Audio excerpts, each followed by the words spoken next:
السلام علیکم ورحمۃ اللہ وبرکاتہ۔ یہ ویڈیو جب میں نے دیکھی تو میں سمجھ نہیں پایا کہ آخر یہ عورت خانہ کعبہ کے سامنے ایسے کیوں چیخ رہی ہے، اسے کیا ہوا، کوئی اسے درد ہو رہا ہے، کوئی پین ہو رہا ہے، آخر کیا پرابلم ہے اس کو۔ کچھ عورتیں اس کو پانی پلا رہی ہیں، کچھ سائڈ سے لے جا رہی ہیں اور یہ عورت چیخے جا رہی ہے۔ تحقیق کرنے کے بعد جو بات مجھے پتہ چلی، اللہ بہتر جانے وہ صحیح ہے یا غلط ہے، لیکن جو سبق ہمیں ملتا ہے، ہم سب کو جو سبق ملتا ہے وہ سبق بہت امپورٹنٹ ہے۔ وہ سبق ہمیں ضرور حاصل کرنا چاہیے اس واقعے سے۔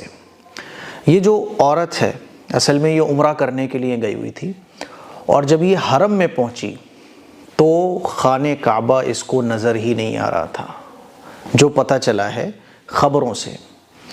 دیکھیے جو سبق ہے نا، جو نصیحت ہے، جو اصل میں اس واقعے کو سنا کر میں آپ لوگوں کو بتانا چاہتا ہوں، وہ بہرحال بالکل سچ ہے۔ وہ الگ بات ہے کہ یہ واقعے میں کتنی سچائی ہے، کتنا اس میں جھوٹ ہے، وہ ایک الگ میٹر ہے، لیکن جو مجھے پتہ چلا ہے اس کے بیس پر بھی جو سبق ہمیں ملتا ہے وہ بہت امپورٹنٹ ہے۔ یہ عورت حرم میں جب پہنچی تو اس کو خانہ کعبہ نظر نہیں آیا، تو یہ پریشان ہوئی کہ سب کو خانہ کعبہ نظر آ رہا ہے، جو ساتھ میں عورتیں ہیں اور جو لوگ ہیں سب کو نظر آ رہا ہے خانہ کعبہ، اس کو نظر نہیں آ رہا۔ تو یہ پریشانی میں چیخنے لگی۔ تو یہ جو چیخ رہی ہے نا، اس وجہ سے چیخ رہی ہے کیونکہ اس کو خانہ کعبہ نظر نہیں آ رہا۔ اللہ اکبر، کوئی عمرہ کرنے جائے، حج کرنے جائے اور اس کو خانہ کعبہ نظر نہ آئے تو آدمی کا پاگل ہونا تو لازمی ہے۔ وہ تو چیخے گا، پکارے گا کہ اللہ اکبر، مجھ سے کیا ہوا ایسا کہ میرے دوستوں کو نظر آ رہا ہے، ساتھ والوں کو نظر آ رہا ہے، خانہ کعبہ سامنے ہے، کتنی محرومی کی بات ہے کہ خانہ کعبہ مجھے نظر نہ آئے۔ تو یہ اس وجہ سے چیخ رہی ہے۔ پھر اس کو لے جایا گیا۔ پوچھنے والوں نے جب اس سے پوچھا کہ سوچو ذرا کہ تم سے زندگی میں کیا گناہ ہوا ہے کہ خانہ کعبہ تمہیں نظر نہیں آ رہا، صرف کیا گناہ ہوا ہے؟ تو اس نے بہت سوچا تو اس عورت نے بتایا، ایسا خبروں کے مطابق مجھے پتہ چلا ہے، اس عورت نے بتایا کہ مجھ سے زندگی میں ایک گناہ ایسا ہوا، میں لوگوں کے عورتوں کے غسل دینے کے لیے جایا کرتی تھی۔ شہروں میں ہوتا ہے نا، لوگوں کو غسل کا طریقہ نہیں پتہ ہوتا، مردے کو کیسے غسل دیا جائے، تو جیسے قبر کھودنے والے ہوتے ہیں ایسے غسل دینے والے بھی ہوتے ہیں، مرد بھی ہوتے ہیں، عورتیں بھی ہوتی ہیں۔ تو یہ عورت غریب گھر سے تھی اور غسل دینے عورتوں کے یہ جاتی تھی مردے کے۔ تو ایک گھر میں کچھ بھائی رہتے تھے، ہے نا، مالدار لوگ تھے وہ لوگ۔ تو اس گھر میں ایک بھائی کا بیوی کے ساتھ وہ کہیں گئے ہوئے تھے، ایکسیڈنٹ ہوا اور انتقال ہو گیا دونوں میاں بیوی کا۔ تو اس کو غسل دینے کے لیے اس عورت کو بلایا گیا تھا۔ یہ اس گھر میں غسل دینے کے لیے گئی تو باقی کے جو بھائی تھے، اچھا ان دونوں میاں بیوی کا ایکسیڈنٹ میں انتقال ہوا، ان کے 2 بچے بھی تھے اور بھی بھائی تھے گھر میں۔ تو ان بچوں کے چچا اور چچیوں نے جب یہ عورت مردہ عورت کو غسل دے رہی تھی تو چچا اور چچیوں نے ایک تعویذ دیا کہ اس تعویذ کو مردے کے منہ میں رکھ دینا جب غسل دو تم۔ تو اس نے منع کیا۔ بہرحال پیسوں کا لالچ دیا گیا اور پیسوں کا لالچ میں اس نے وہ کام کیا اور وہ تعویذ اس مردے کے منہ میں رکھ دیا، ٹھیک ہے۔ بہرحال دفن کر دیا گیا۔ کچھ دنوں کے بعد پتہ چلتا ہے، 1-1.5 مہینے کے بعد، کہ یہ جو دونوں میاں بیوی جن کا ایکسیڈنٹ میں انتقال ہوا تھا، ان کے جو 2 بچے تھے اس میں سے ایک بچے کا انتقال ہو گیا۔ یہ غسل دینے کے لیے پھر اسی گھر میں آئی تو چچا اور چچیوں نے پھر ایک تعویذ دیا کہ اس بچے کے منہ میں رکھ دینا۔ پیسوں کا لالچ دیا اور اس نے لالچ میں آ کے وہ تعویذ اس بچے کے منہ میں رکھ دیا۔ کچھ دنوں کے بعد پتہ چلا کہ وہ جو دوسرا بچہ بچا ہوا تھا اس کا بھی انتقال ہو گیا۔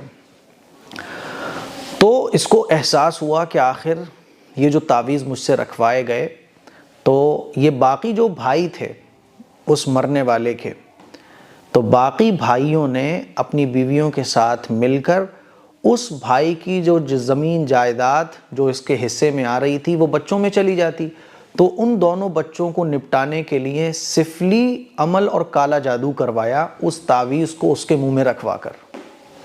اس کو یہ جب احساس ہوا تو اس نے سوچا کہ چلو کوئی بات نہیں ہے، جو ہو گیا تو ہو گیا۔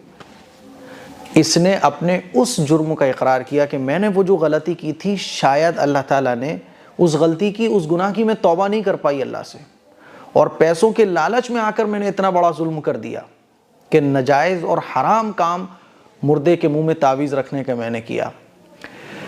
اس وجہ سے مجھے خانہ کعبہ، شاید اللہ تعالیٰ اسی وجہ سے مجھ سے ناراض ہے اور خانہ کعبہ مجھے نظر نہیں آ رہا۔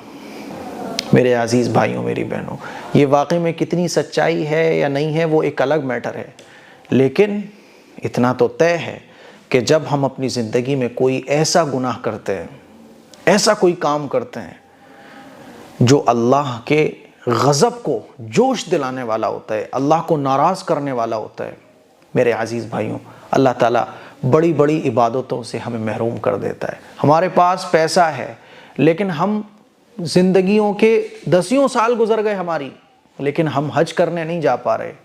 یہ اللہ تعالیٰ کی طرف سے شاید ہمارے کسی گناہ کی مار ہو ہمارے اوپر کہ ہم ہر جگہ جا رہے ہیں، کشمیر گھومنے جا رہے ہیں، لداخ گھومنے جا رہے ہیں، ممبئی گھومنے جا رہے ہیں، ودیشوں کی سیر کر رہے ہیں، لیکن حج کرنے نہیں جا پا رہے۔ پیسہ ہے ہمارے پاس لیکن اللہ کے گھر کی حاضری ہمیں نصیب نہیں ہو رہی ہے۔ یہ اللہ کی مار ہوتی ہے۔ مہینوں گزر گئے، فجر کی نماز ہم نے نہیں پڑھی۔ کیوں نہیں پڑھ پا رہے ہم فجر کی نماز؟ تہجد میں اللہ کے سامنے ہاتھ نہیں اٹھا پا رہے۔ کبھی سوچا ہے آپ نے؟ یہ تہجد میں اللہ کے سامنے ہاتھ اٹھانے کی سالوں سے ہمیں توفیق نہیں ملی، فجر کی نماز میں سالوں سے ہمیں اٹھنے کی توفیق نہیں ملی۔ سوچا ہے کبھی کہ کسی گناہ کی مار ہے ہمارے اوپر کہ اللہ کا غضب نازل ہو رہا ہے؟ جب اللہ ناراض ہوتا ہے نا تو سجدوں کی توفیق چھین لیتا ہے، نمازوں کی توفیق چھین لیتا ہے، اپنے گھر کی حاضری کی توفیق چھین لیتا ہے۔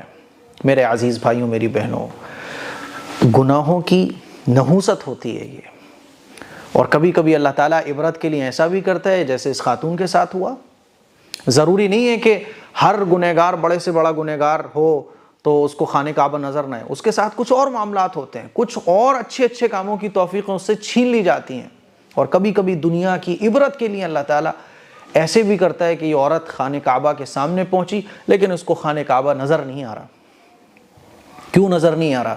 تاکہ دنیا والوں کو عبرت حاصل ہو کہ دیکھو نیکیوں کی توفیق، ضروری نہیں ہے کہ تمہیں خانہ کعبہ نظر آ رہا ہے، ہو سکتا ہے کہ تمہیں اللہ تعالیٰ اور نیکیوں سے محروم کر رہا ہو۔ تو اس عورت نے بتایا یہ واقعہ، بہرحال وہاں کے علماء نے جو بھی اس کے ساتھ معاملہ کیا ہو، یہ خبر مجھے پتہ چلی۔ اب دیکھو اس میں کتنی سچائی ہے۔ میں تو یہ سمجھتا ہوں کہ تعویذ کے ذریعے کسی کو مارا نہیں جا سکتا، تعویذوں کے ذریعے کسی کو مارا نہیں جا سکتا۔ ہاں، اس نے جو غلط عمل کیا ہوگا اسے لگ رہا ہوگا کہ میں نے یہ غلط کام کیا ہے، کیونکہ کسی کے بھی کہنے پر غیر شرعی کام کرنا، غسل دینا میت کو، یہ بڑا عظیم الشان عمل ہے، حضور نے اس کی تعریف فرمائی ہے۔ اب آدمی اسی میں اگر خیانت کرے، اس کے بدلے میں پیسے لے کر کچھ غلط کام کرے تو ظاہر سی بات ہے، کچھ گناہ تو وہ ہوتے ہیں جو ڈائریکٹ ہماری ذات سے متعلق ہوتے ہیں، اور کچھ گناہ وہ ہوتے ہیں جو دوسروں سے متعلق ہوتے ہیں، جیسے کہ حقوق العباد، کسی کا ہم نے حق مارا ہوا ہے تو جب تک وہ معاف نہیں کرے گا اللہ بھی معاف نہیں کرے گا۔ تو میت کو غسل دیا، اور اچھے کام، غسل دینا اچھا کام ہے لیکن اس کے ساتھ غلط کام کیا اس نے، تو ہو سکتا ہے کہ اللہ نے اسی نحوست کی وجہ سے اس کو دھتکارا ہو۔ تو میرے عزیز بھائیوں، یہ واقعہ سنانے کا مقصد ہے ہم اپنے اندر غور کریں۔ یہ واقعہ ہو سکتا ہے غلط بھی ہو سکتا ہے، کچھ اور وجہ رہی ہو، یا اس واقعے کو سوشل میڈیا پہ یہ عورت چیخ رہی ہو سکتا ہے اس کے درد ہی ہو رہا ہو، ہے نا، ہو سکتا ہے کچھ اور ہو، یہ واقعہ غلط بھی ہو سکتا ہے، لیکن عبرت کے لیے یہ واقعہ بالکل سچ ہے اور ایسا ہے بالکل حقیقت میں۔ السلام علیکم ورحمۃ اللہ وبرکاتہ۔